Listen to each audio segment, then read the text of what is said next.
దివంగత ముఖ్యమంత్రి doctor YS Rajasekhara Reddy గారు ఏదైతే పేదవాడు ముఖ్యంగా అప్పుల బారిన పడేటటువంటి కారణాలని తన పాదయాత్రలో దగ్గర నుంచి చూసి గమనించి పేదవాడికి భరోసానివ్వాలి, వారు అప్పులు పాలయ్యేటటువంటి పరిస్థితి, ఆత్మహత్యలు చేసుకునేటటువంటి పరిస్థితి ఉండకూడదు అనేటువంటి ఆలోచన చేసి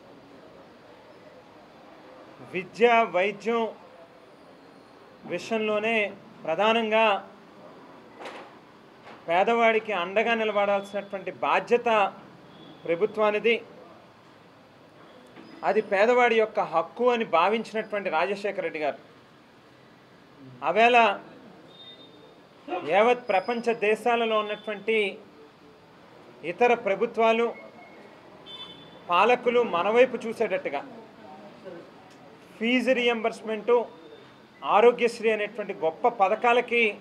శ్రీకారం చుట్టారు. బహుశా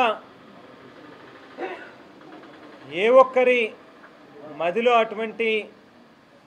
ఆలోచన కూడా తట్టుండకపోవచ్చు. అది కేవలం రాజశేఖర రెడ్డి గారి యొక్క ఆలోచనే ఎందుకు అయ్యింది అని అంటే ఒక గొప్ప సాహసోపేతమైనటువంటి నిర్ణయం ద్వారా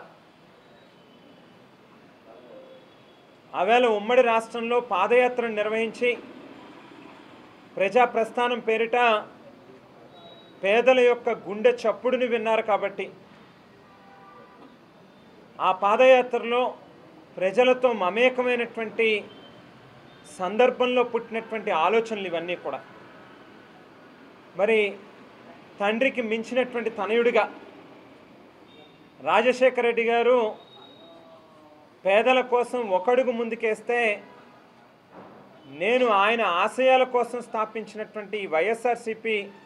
పార్టీ ద్వారా 10 అడుగులు ముందుకేస్తాను, మరింత పేదవాడికి మేలు చేకూర్చేటటువంటి సంకల్పంతో ముందుకెళ్తాను అని చెప్పి ప్రజా సంకల్ప పాదయాత్ర 3648 కిలోమీటర్లు నిర్వహించి అందులోంచి వచ్చినటువంటి నవరత్నాల పథకాలు కావచ్చు, లేకపోతే అనేక గొప్ప సంస్కరణలు కావచ్చు, అందులో భాగంగానే ఈ రాష్ట్రంలో పేదవాడికి నాణ్యమైనటువంటి సూపర్ స్పెషాలిటీ వైద్య సేవల్ని అందుబాటులోకి ప్రభుత్వమే ఉచితంగా అందించాలనేటువంటి ఆలోచన కావచ్చు. ఇవన్నీ కూడా ప్రజలతో మమేకమై దగ్గర నుంచి వారి యొక్క సమస్యల్ని కష్టాలని చూసి పుట్టినటువంటి ఆలోచన. మరి మనం గమనిస్తే 2024 ఎన్నికలకు ముందు రాష్ట్రం అధోగతి పాలైపోతుంది, అప్పులు పాలైపోతుంది అని చెప్పి లబోదిబోమని ఏడిచినటువంటి కూటమి పార్టీల నాయకులు ఎన్నికల్లో ప్రజల ఓట్లను దండుకోవడం కోసం కుప్పలు తెప్పలుగా హామీలనిచ్చి అనేక మోసపూరితమైనటువంటి వాగ్దానాలని నమ్మబలికి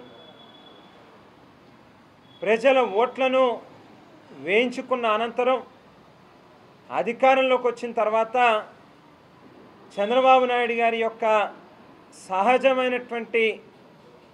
నైజం బుద్ధి ఎన్నికలకు ముందేమో